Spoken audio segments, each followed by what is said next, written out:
Eva Bayer-Fluckiger from EPFL Lausanne, and she'll speak on isometries of lattices and automorphisms of K3 surfaces.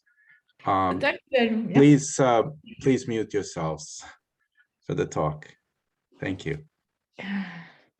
Okay, so thank you very much. Thank the organizers for inviting me. Okay, so, oops, doesn't work. Yeah, okay, so I will start with the question of Dick Gross and Kurt McMullen that goes back to 2002. They asked for the characteristic polynomials of isometries of even unimodular lattices.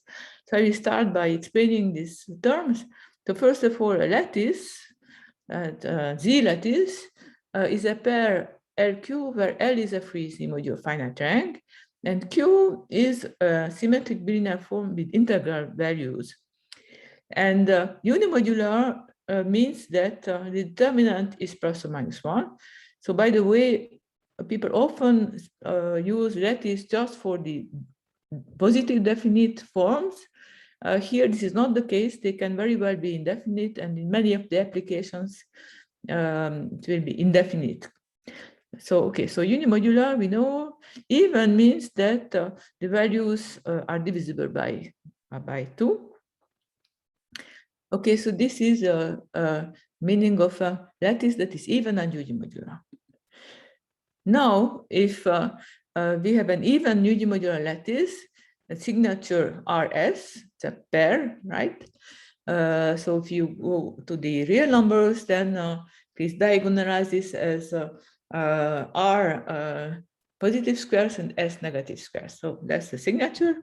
And then it is well known that R is congruent to S modulo 8 for an even unimodular lattice.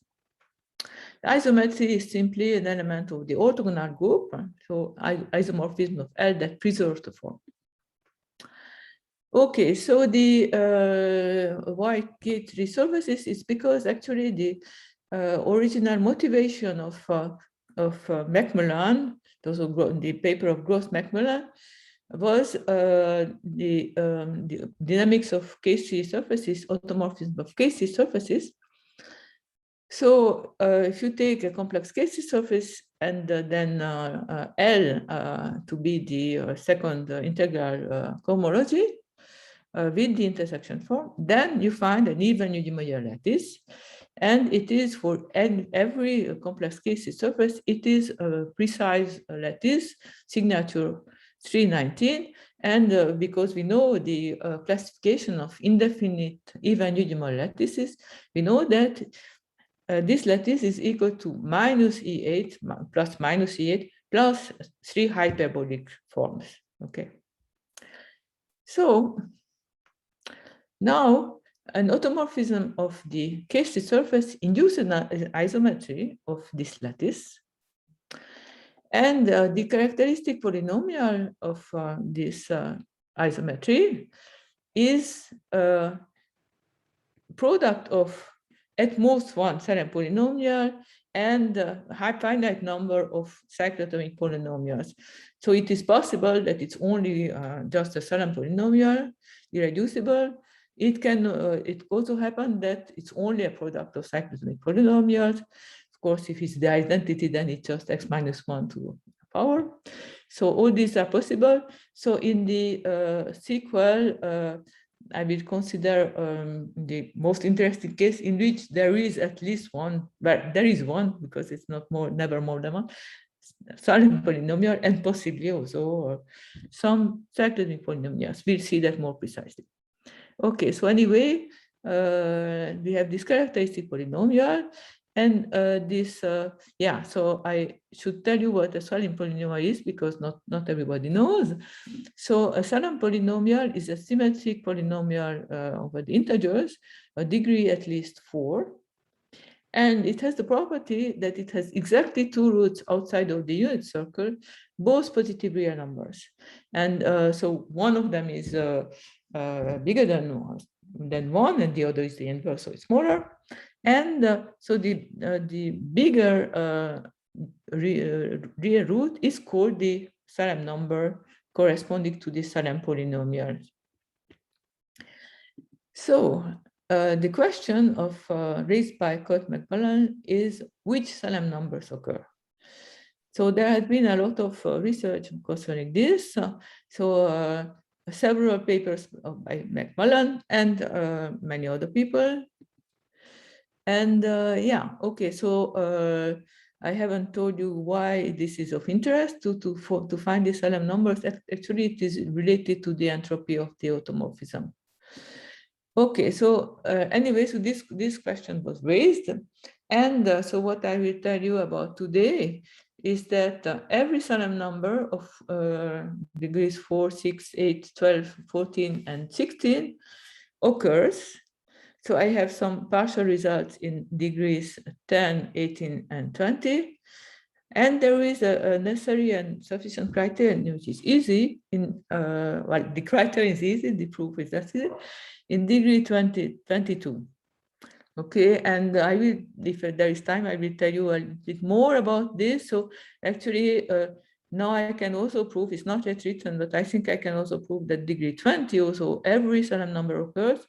And degree 10, I suspect that every Salem number occurs, but then there is a real difficulty that is something about Salem polynomials that I don't know how to do. And degree 18, I know also, I mean, there is a necessary and sufficient criterion. So we'll see a little bit later, but for the moment, yeah, so there is another application that I will not speak much about.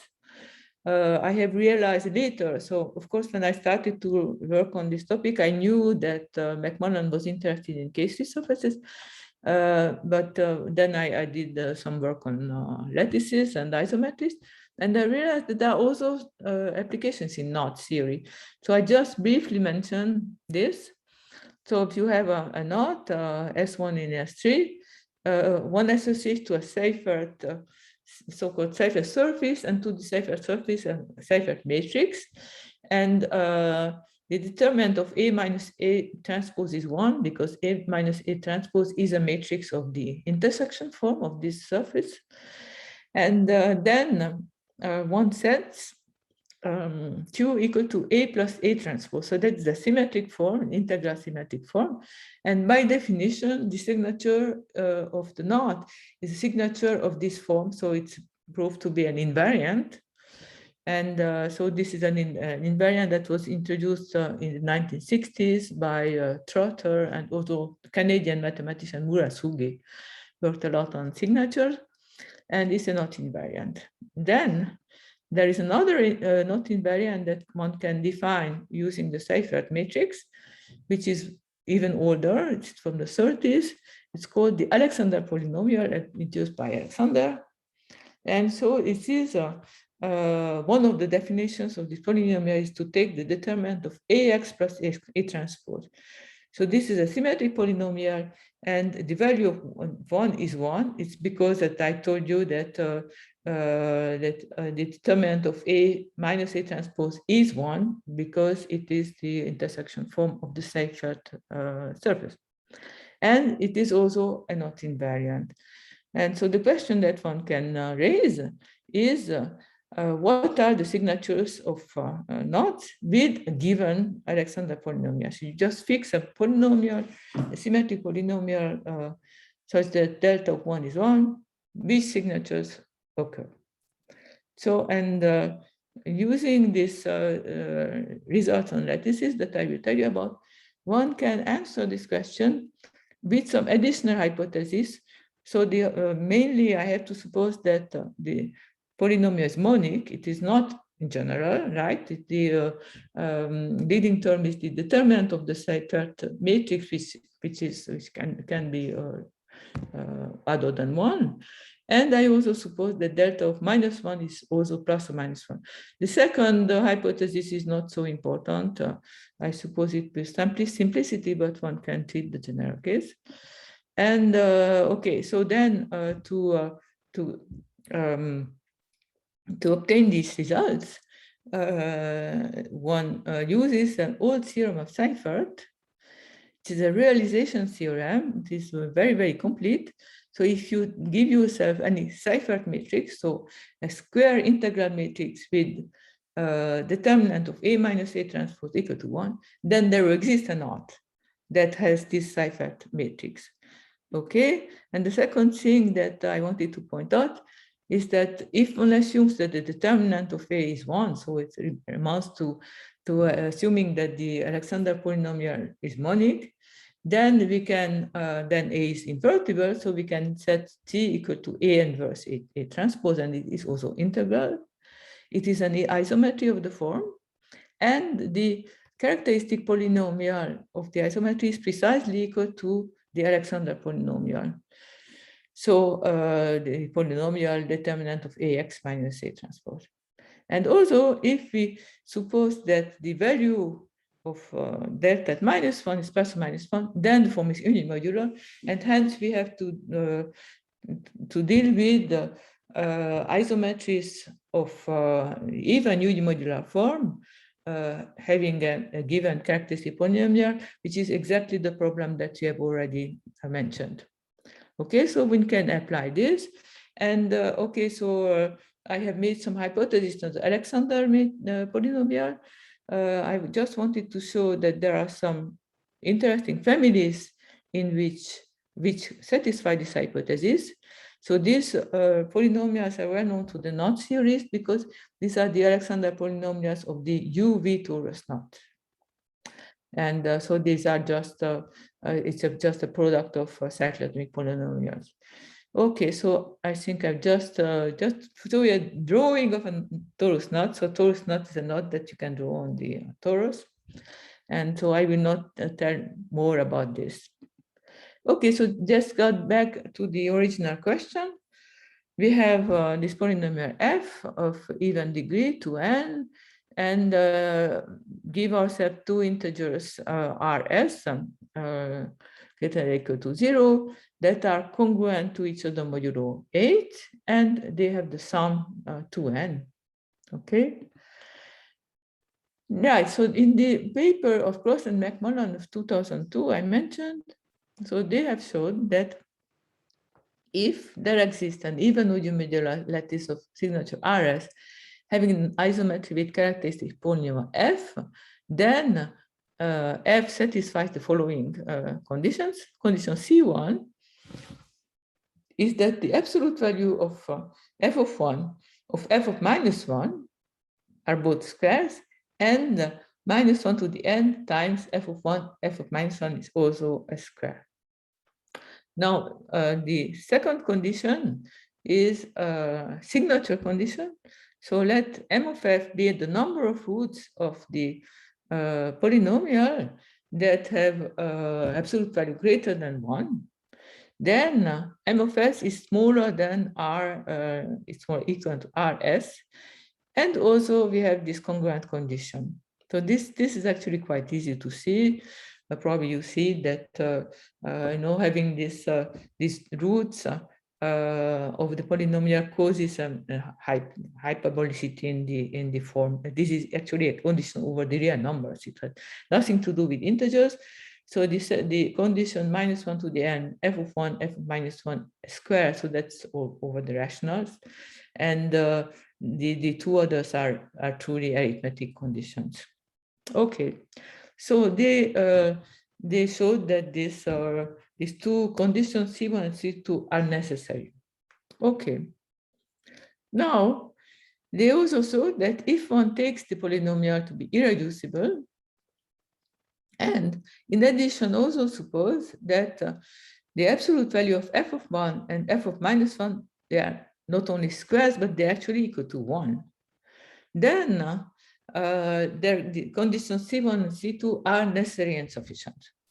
So they showed that then there exists an even unimodular lattice of signature Rs, okay, in this 2002 paper.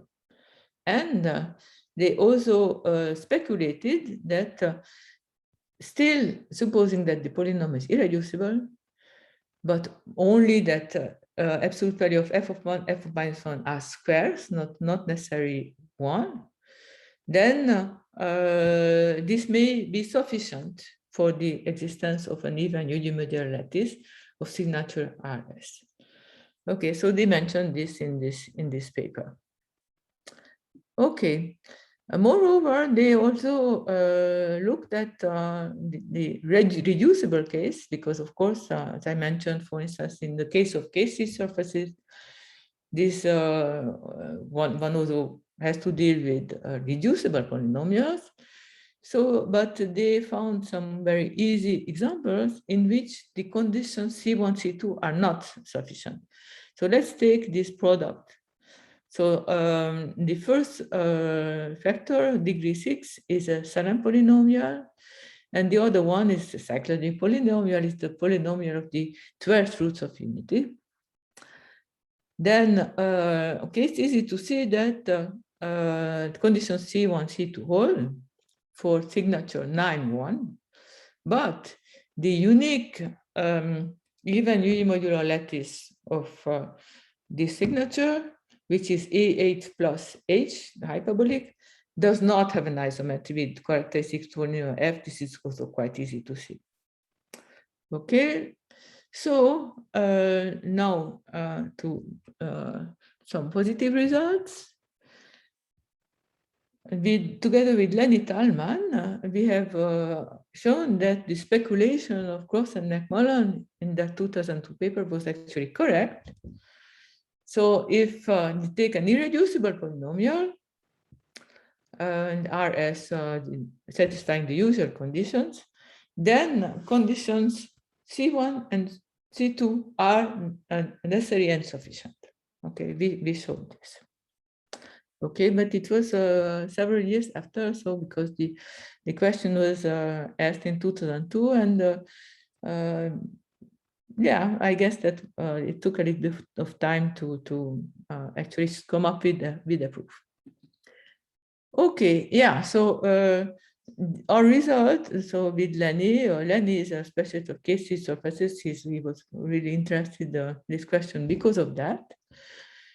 Has immediate application to case csurfaces, which is the following. So if let's now F be a Salem polynomial of degree 22, and suppose that the condition C1 is fulfilled.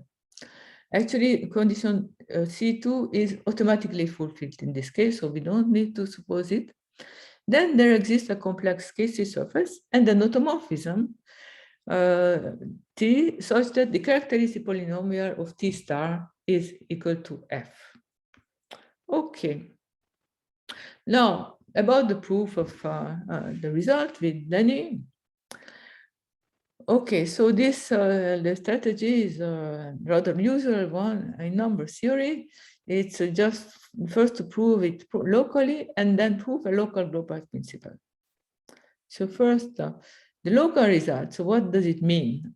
Okay, so it means that for odd primes, there exists a unimodular ZP lattice having an isometry with characteristic polynomial F. So that's enough because even doesn't make sense if P is odd. For P equal to 2, it's the same, except that then it has to be even, right? And the third one is easy. Over the real numbers, there exists a non-degenerate quadratic form over R of signature RS, having an isometry with characteristic polynomial F. So that was known, of course. So the difficulty was for the finite basis. So then it's a big part of the paper is to proving this local result. Okay, and yeah. So what about, and then we prove the Hasse principle. And now to go further, we can wonder about reducible polynomials. So let's first take the simplest case, like in the example of Gross and McMullen, just take a product of distinct irreducible symmetric polynomials of even degree. What can we say? So it turns out that the local results still hold. And actually, so we see that conditions C1 and C2 are really local conditions. On the other hand, the local global principle, the Hasse principle, doesn't always hold, right? So The local results are exactly the same. Yeah, I just showed exactly the same slide. But local Dura principle doesn't hold in general. So if we consider again the example of Gross and McMullen, okay, so condition C1 holds because f of 1 is -1, f of -1 is 1, and m of 1 is 1. So this is because the first factor is a Shannon polynomial, the second factor is a cyclotomic polynomial. So m of 1 is 1. Now, the possible signatures are 9, 1, 1, 9, or 5, 5. Condition C2 holds for all C is not a problem. On the other hand, so the local conditions hold for all these cases, but the global result doesn't hold for signatures 9, 1 and 1, 9, as I already mentioned. So the Hasse principle does not hold in this case, right? So for 5, 5, it's then it holds. So there is well, this is just a hyperbolic lattice that has an isometry with this characteristic polynomial. That's okay, but not for the two other lattices. Okay. Now, we would like to go even further, consider general reducible polynomials and see what happens. Okay, so the general case is to take a product of polynomials that are of three kinds. One kind is just what we have already considered powers of irreducible symmetric polynomials of even degree. Then one can also have factors x minus 1, x plus 1. So they are actually quite important to consider. And then, so these are parameterized by sets I1 and I0. And the set that will be important in this sequel is the union of I0 and I1. And the third type of vectors, so F2, it's the vectors that are not symmetric in any sense, so just a product of G times G star. Okay, and these don't cause any difficulty. They will not come up at all in this solution. Okay, so yeah, so we consider this. So F1 we are used to already, to this type of polynomial. And F0, well, it's just x minus 1 to some power, x plus 1 to some power. And so in the sequel, when I say isometry, it will always mean semi-simple isometry. So this is the most interesting case for K1, K3, sorry, K3 surfaces. It's the only interesting one. For knot theory, the non-semi-simple case comes up, but one can use it, a semi-simple one. So anyway, I will only say isometry. I will not repeat semi-simple. Okay. Now, what about condition C1, C2? They are in the general case, so any polynomial, they are almost the same as before. So C1 is exactly the same as before. And C2, the only difference is that the congruence modulo 2 is only necessary if f of 1 times f of minus 1 is not 1. So it's not divisible by either by x plus 1 or by x minus 1. If it is, then there is no such condition. Okay, so we have C1, C2 like this. The local results with this modified C1, C2 are exactly the same as before. And one can show exactly the same thing. So of course, the proofs are not the same because we have to consider also the factors x plus 1, x minus 1. So there's an additional work to be done here. But finally, the results, the statement of the results is the same, which is nice. Okay. And now we need to consider a Hasse principle type result because we have seen that the local global principle is not true in this generality. So we start by defining an obstruction group that I will call SHA-F. So the group is associated to the polynomial. And so the first result will be that if this obstruction group is trivial, then condition C1, C2 suffice. And then we'll see what to do if the group is not trivial. Okay, so the obstruction group is not too complicated to construct. So you remember that we have this set I. So the I is, you remember that with I0 and I1 that parameterize the factors, x plus 1, x minus 1 for I0, and then I1, whatever symmetric factors of irreducible symmetric factors of degree, even degree, there can be in the polynomial f. We take them in I, and then denote by C of I just all the maps from I to sigma to Z. Okay. And then if F and G are in I, we associate to them a set of prime numbers P. And these are the prime numbers that satisfy the following condition, that F modulo P and G modulo P have a common factor, irreducible factor, but we insist this to be symmetric. So here I consider x minus 1 to be symmetric also. So they're symmetric or x minus 1 irreducible factor that is common for these two polynomials modulo P. Okay, so you have this set, so this is very important, this set B FG associated to these two polynomials. Now we consider the subset of C of I that is defined by the following condition, that if the set V F comma G is not empty, then C has to take the same value at these two polynomials.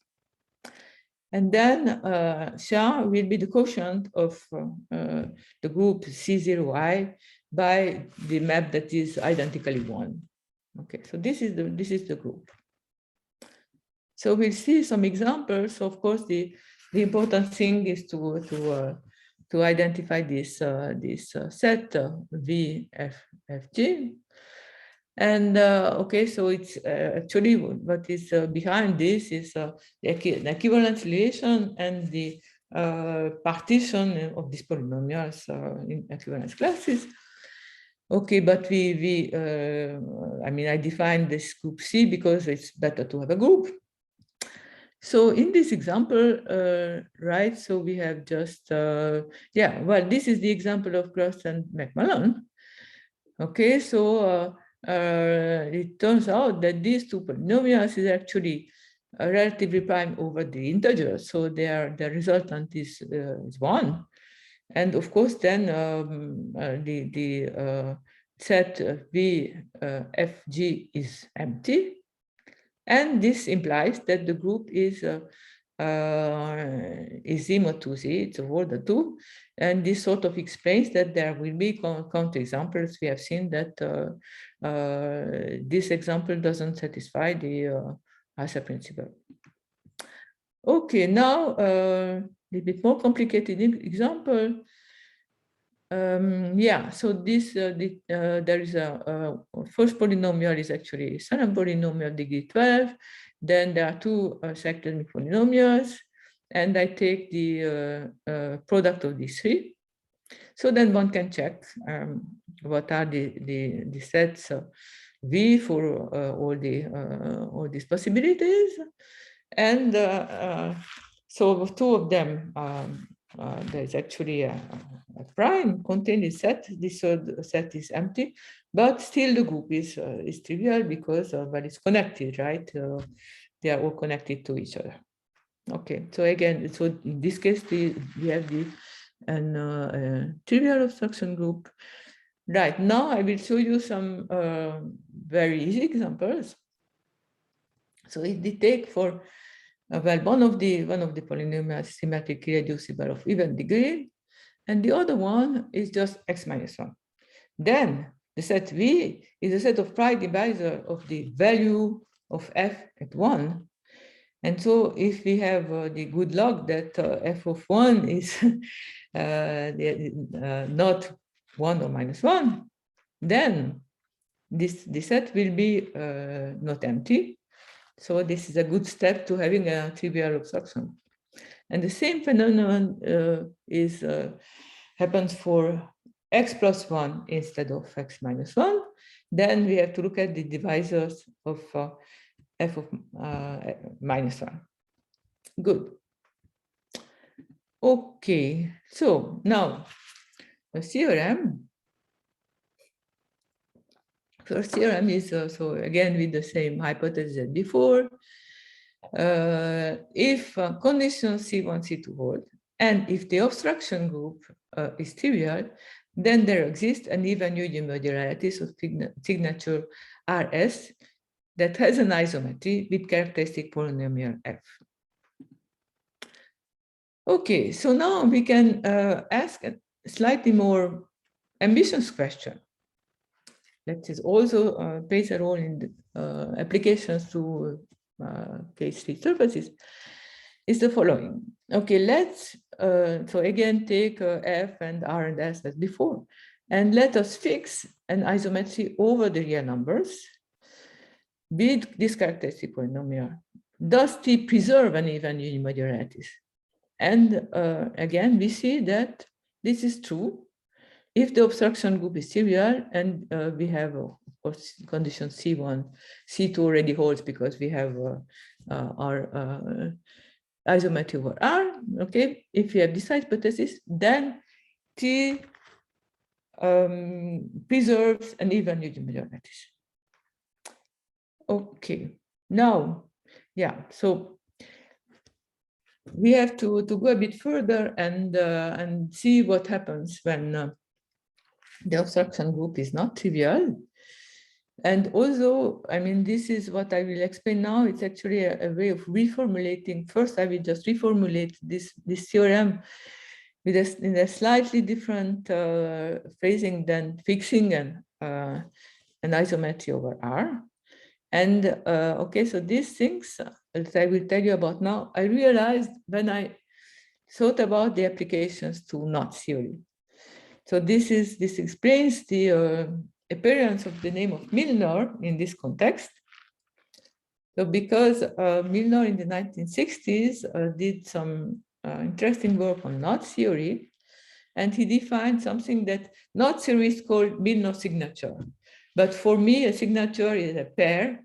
So I will call it Milnor index, right? So this is something that is associated to an isometry of a quadratic form over the real numbers. So we give ourselves a finite dimensional R vector space and Q a quadratic form, non-degenerate quadratic form of signature RS.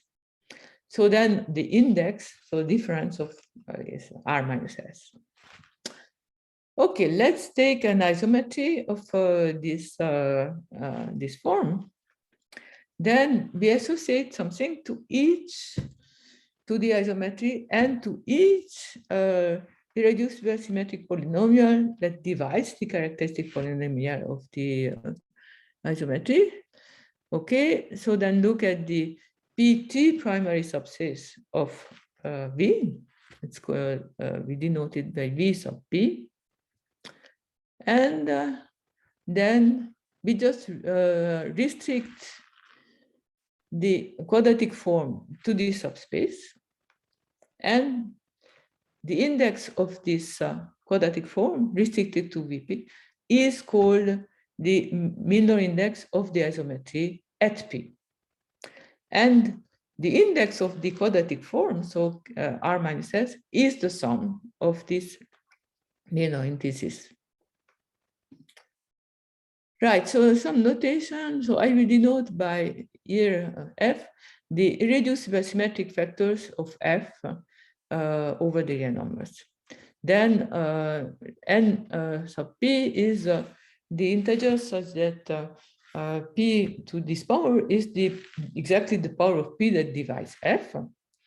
And then mil of F will be the maps of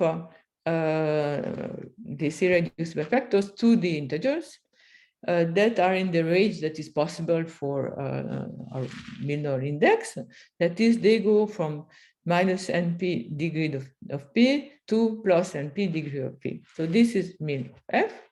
And then if I give myself m, so then mil m of f will be those that add up to the index m, to this integer m, right? So this is the definition of mil m of f. Okay, so now this is a result. So again, with the same hypothesis as before about f and r and s, suppose that conditions C1 and C2 hold, and suppose that the abstraction group is trivial. We give ourselves a minor index in min r minus sf. Then there exists an even unimodular lattice having an isometry with characteristic polynomial f and minor index tau. Okay, so this actually is a reformulation. So therefore the signature, of course, is RS. Okay, so it's actually a reformulation of the previous result, because you can see easily that there is a bijection between the conjugacy classes of elements of SORS with characteristic polynomial f and the set mil r minus s of f. But of course, you can see the advantage of using this, because it is just a few letters instead of having to write all the sentence. So it is useful. Okay, now we get to write a more complete criterion. So I will not suppose now that the group is trivial. So we give ourselves, as before, f and r and s, and we fix a Milnor index tau. Yes, m is this is a misprint, so I wanted to say here m equal to r minus s, right? Okay, so for tau fixed in min r minus s f, then one defines a homomorphism from the group to Z mod 2Z in such a way that there exists an even unimodular lattice of signature RS having an isometry with characteristic polynomial f and min of z tau, if and only if this homomorphism is trivial, right? So I will not explain you the definition of the homomorphism, because that is rather involved. So unfortunately, I don't have the time. Okay, but just to say that it can be defined and that it is useful to prove this result. Okay, so and then if we just reformulate in our previous right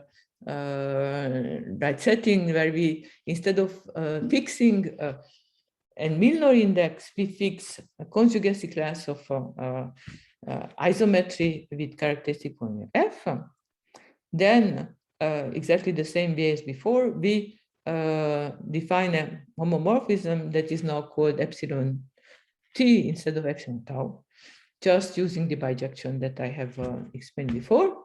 And the result is that the isometry T preserves an even unimodular lattice if and only if this homomorphism is trivial. Yeah, so these were the results, and one can derive from them consequences for knots, which I will not mention here, and for KC surfaces. So I will just explain you the application to KC surfaces. Okay, so I guess that I have already shown this. So X a complex KC surface T an automorphism, it induces a T star, an isomorphism on the level of H2. Then the dynamical degree of T is by definition the spectral radius. So of T star, which can be 1 or a Salem number. So it is 1. I said before that the characteristic polynomial of T star is a product of at most one Salem polynomial and the finite number, possibly empty, of cyclotomic polynomial. So if there are only particular polynomials, then it is 1. If there is a Salem factor, then the spectrally induced is the Salem number. And actually, there is a result of Gromov that shows that the entropy of the automorphism is the logarithm of the Salem number, right? So the polynomial is the logarithm of the dynamical degree. So if the entropy is positive, then the dynamical degree is a Salem number, and the entropy is the logarithm of the Salem number. Okay, so the characteristic polynomial, as I already mentioned, it is S times C, where S is a Salem polynomial and C is a product of cyclotomic polynomials. And from now on, I will only consider a case where there is a Salem polynomial. So the case that I mentioned before, the result with Lani, is when there is no cyclotomic polynomial. It's only the characteristic polynomial is a degree 22 Salem polynomial. So in this case, we already know the result.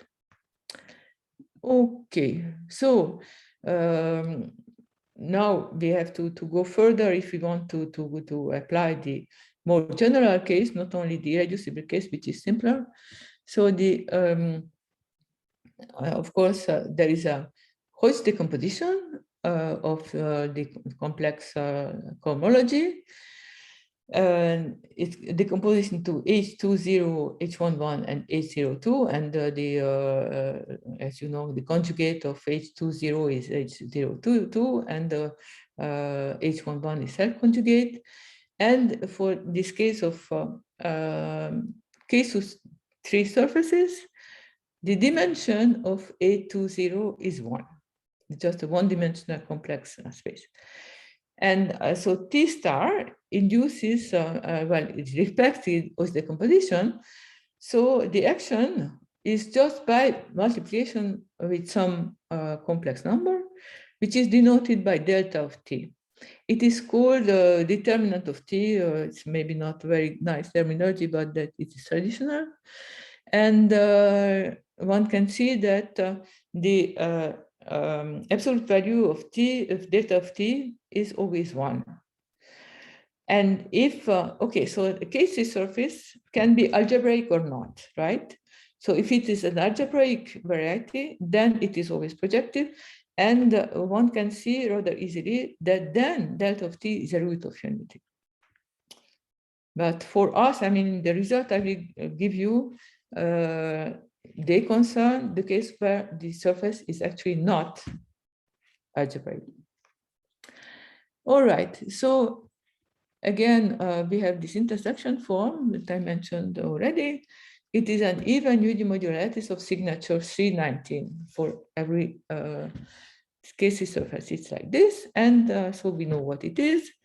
And so I will use the notation lambda 319 for this unique even unimodular lattice of signature 319.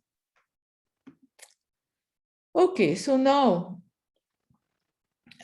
we are especially interested in Salem polynomial, and we complement it with some product of cyclotomic polynomials that will play a role, of course, also, but we are mainly interested in knowing what the Salem factor is, and then how to complement it with product of cyclotomies is a bit less important. Okay, but the first remark is that because such a polynomial f, right? So Salem polynomials times the product of cyclotomic polynomials, M of f is always equal to 1 because S has exactly 2 roots that are not on the unit circle. And of course, all the roots of C are on the unit circle. So M of f is 1. And so condition 2 will always hold. If I take RS equal to 319, it's always hold. Okay. Now, the results will be in 2 steps. So first obstruction that we have is to see for a given polynomial, is there an isometry of lambda 319? Okay. So, and this is something that we know because I explained you that we can do that in a very, very general setting. So that will not be a problem. Okay, so we start by looking at a very simple case when the cyclotomic polynomial is just a power of x minus 1.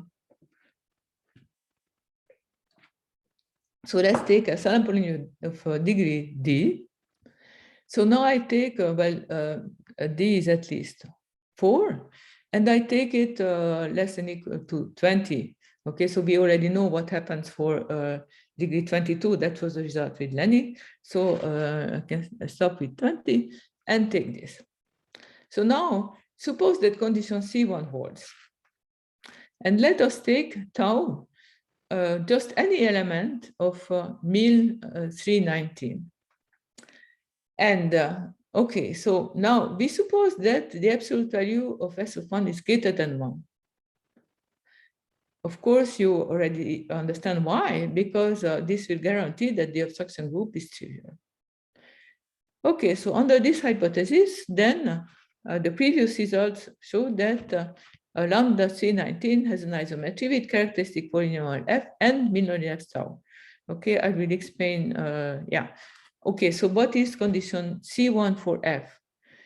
The condition C1 boils down to saying that the absolute value of S of minus 1 is a square. Okay, so the proof of the theorem is simply this. So because we have supposed that the absolute value of S of 1 is larger than 1, therefore the set V, S, and x minus 1 is not empty, and therefore the obstruction group is trivial. Now, condition C2 always holds, condition C1 holds because we have supposed that it to hold, and therefore the theorem immediately says that we have this required isometry with characteristic to polynomial f, and minor x tau, whatever window index we take, it will always be okay. Yeah, just an example. Okay, so the Salem number being this, Salem polynomial, this is a degree 18 polynomial. And yeah, so S of minus 1 is equal to 1. Therefore, condition C1 holds for the polynomial f, that is S of x times x minus 1 to the fourth power, to make it altogether 22. And S of 1 is equal to minus 5.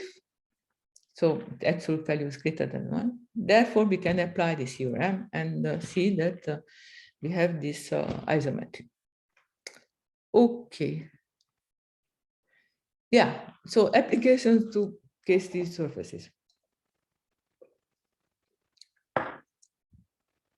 So they are as follows. So we take S as before, we take F as before. We still suppose that condition C2 holds and that absolute value of S of 1 is greater than 1. But now there is a change, which is that, okay, so we take delta to be a root of the Salem vector, right?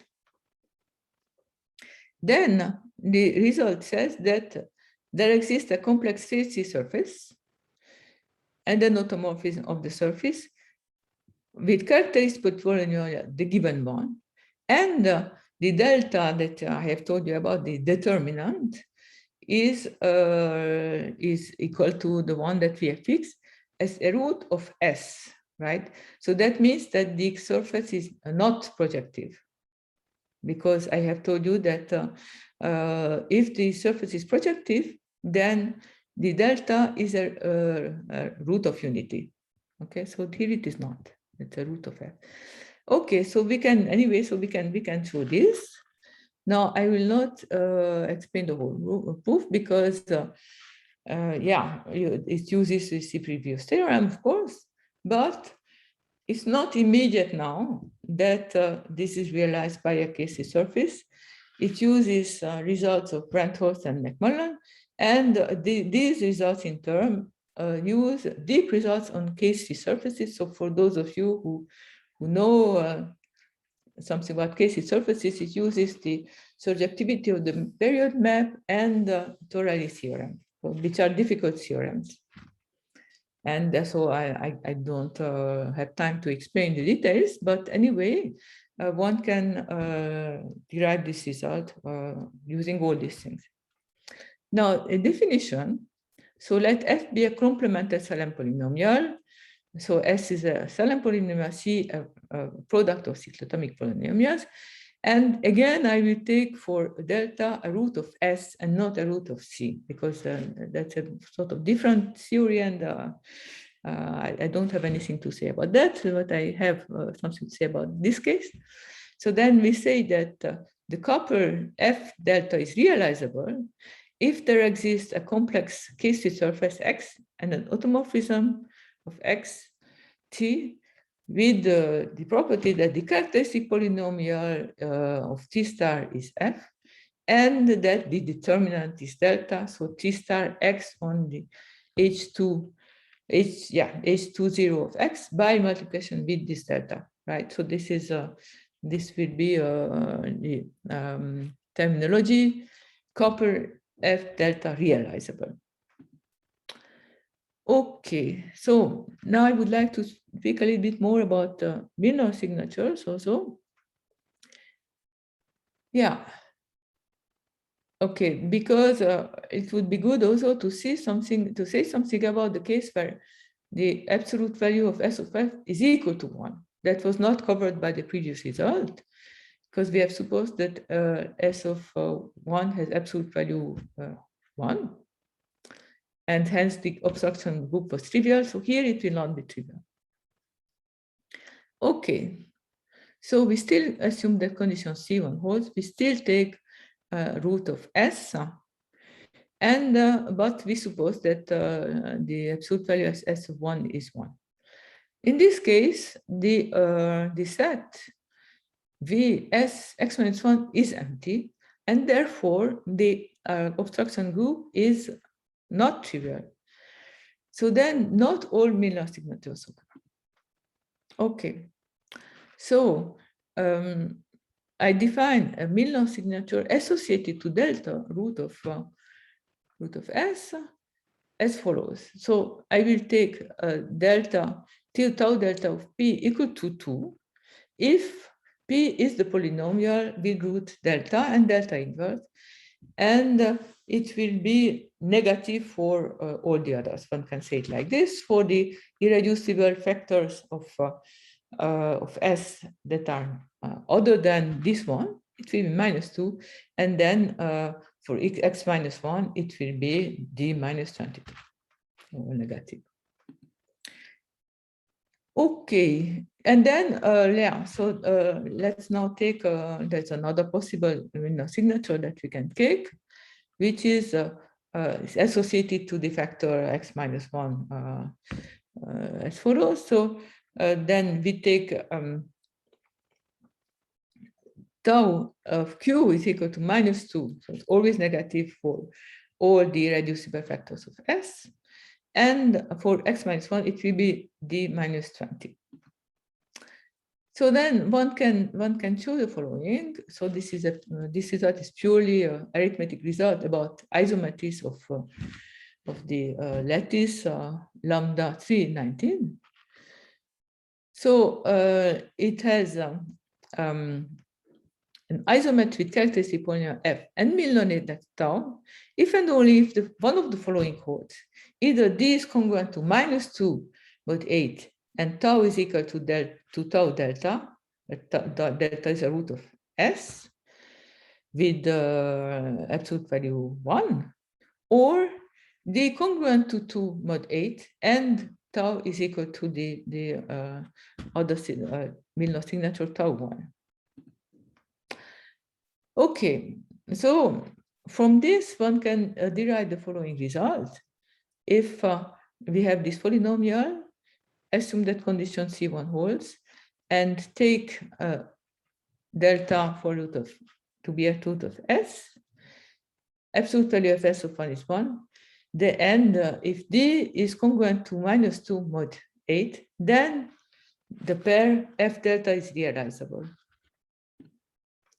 Okay, so this gives us the two possibilities, 6 and 14. And actually, this condition of congruence that I had, so D is either congruent to -2 or +2 modulo 8, it's because if D is congruent to 0 mod 4, so this is by 4, then the condition C1 implies that we cannot have absolute value of S of 1 equal to 1. Okay, so this is an example that illustrates the previous result. So this is the third smallest Salem number that is the degree 14 root of the Salem polynomial that is here. So there was a paper by Oguizo, a specialist of automorphisms of case surfaces and other topics in algebraic geometry.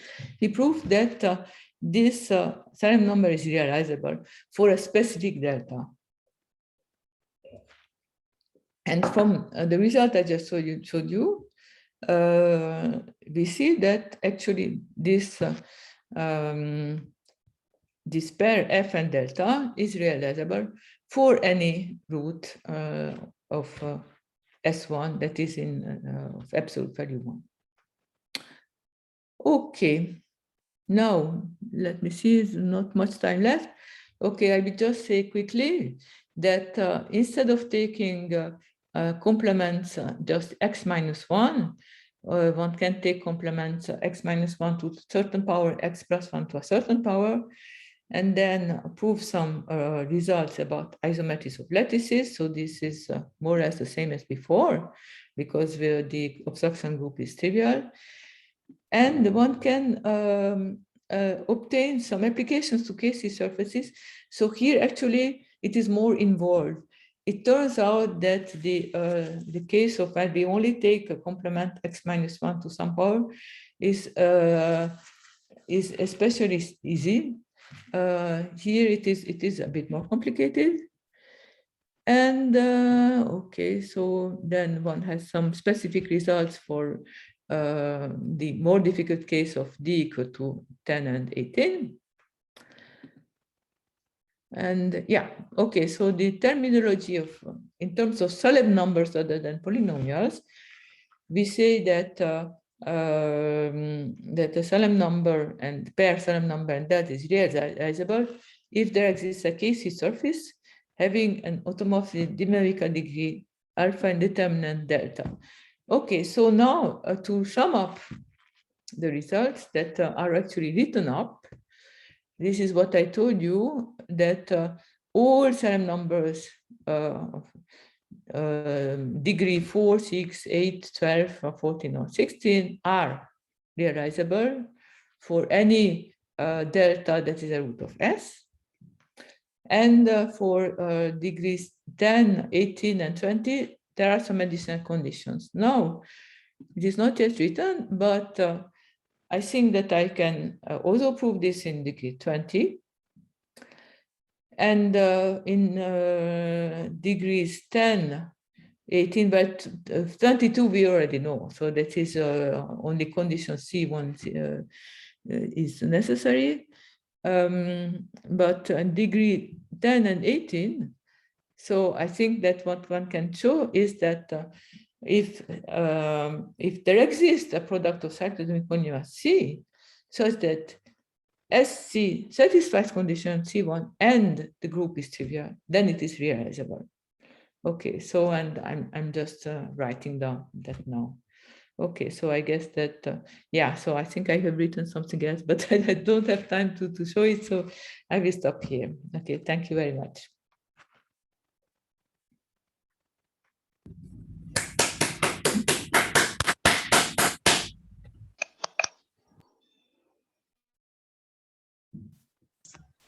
Are there any questions?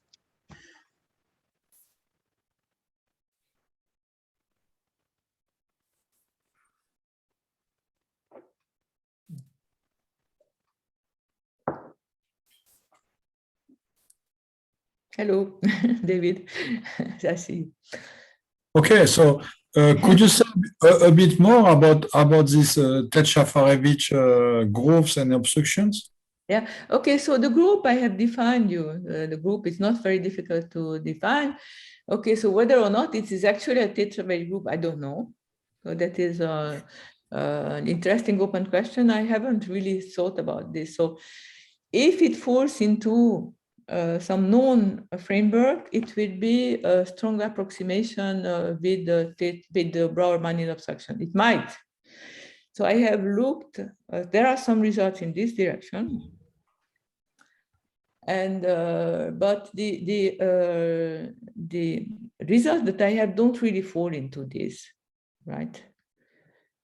So there is something that I don't understand yet, and so it's definitely interesting to investigate, but I haven't done it yet. And about the homomorphism that I didn't describe, so that also I don't know, but it's a bit. So in other words, there are no obvious relation with your work with Lee and Parimala. Excuse me? So you have all the paper okay. where you have also Brouwer-Manin obstruction involving.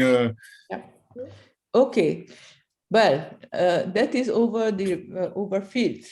I know, but so, okay, yeah, well, there are some formal analogies. So actually, okay, so I have written now so 2 papers on this topic. So a very long one that is an archive since more than 1 year. And in that one, actually, I set up a sort of an abstract framework for constructing obstruction groups and obstruction homomorphisms. And so this one, yeah, I wanted to show a parallel between the rational and integral cases. So, and in the rational case, so number fields, then this is it's not exactly, but it is of similar nature to the obstruction group that with Parimala and Tingyou of the obstruction to the embeddings of maxima tori, right? So this is, if you are interested, you look at this paper, it's explained. But okay, then I looked at the integral case and I realized that there are some abstract things that can be used in both, right? But then I continued to work on the integral case, which is new. And then the second paper I put on archive maybe 2 months ago. So that is entirely in the integral case. And okay, so because we mentioned maxima tori, so in this first paper, I have all the polynomials that I considered, all the reducible factors were symmetric of even degree. So, and so this is the situation that you have for maxima tori, right? And but then I realized that if I wanted to prove something about KC surfaces, it is very important that I include x minus 1, x plus 1. And then you are no longer with maxima tori. But interestingly, there are still many similarities, maybe not in the proofs, but in the results. So I was very pleased to see that, for instance, the local conditions C1, C2 are the same in this more general case. So that's nice. And also the definition of the, the definition of structural group, right? You can define it in a very parallel way and so on and so forth. So the proofs are not the same. So I had to work quite hard to write this second paper because to include these new factors, x plus 1, x minus 1. But in the end, the results can be expressed in very parallel ways. So there is something that I would like to understand, right? Also in maybe more general setting that you are probably interested in also. But so far I'm not there. So for the moment, I want to sort out all these Salem numbers and well, there are many projects.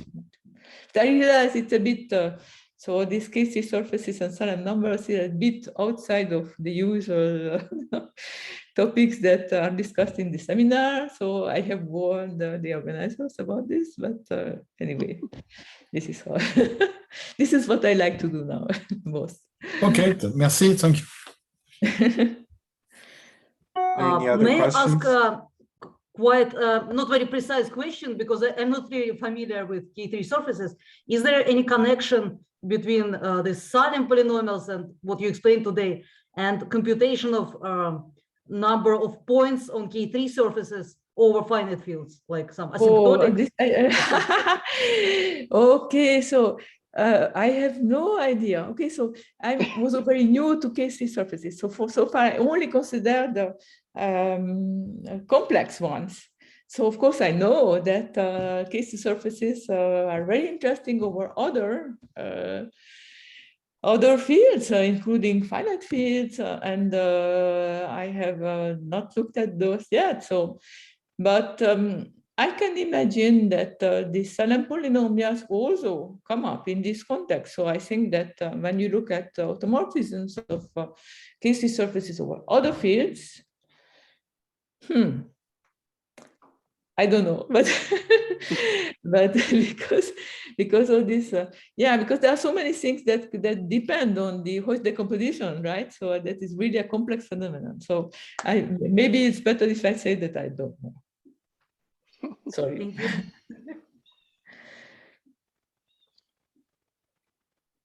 So is there a reason why the local conditions always hold? Well, they always hold for if we suppose the condition C1 and C2, right? So you have conditions.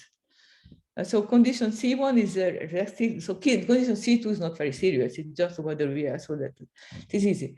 The condition C1 is a serious restriction on the polynomial. Okay, and is there a reason? Yes, sure. but okay, so one part of condition C1 is that -1 to the n times f of 1, f of -1 is a square. So that is a condition on the discriminant. So it's it's a condition for a polynomial to be the characteristic polynomial of an isometry of a quadratic form over any field, actually, of characteristic not 2. There's a relationship between the value of f of 1, f of -1, and the discriminant. That is quite easy to see. So this part is only this. Now the condition that absolute value of f of 1 and f sub -1 must be squares. This is related to spinor norms. So this is the more subtle condition. And okay, so I cannot say more because then okay, so when you enter the proofs, then actually these conditions really play an important role, especially for the prime 2, you can imagine. And then there is a delicate work to do locally.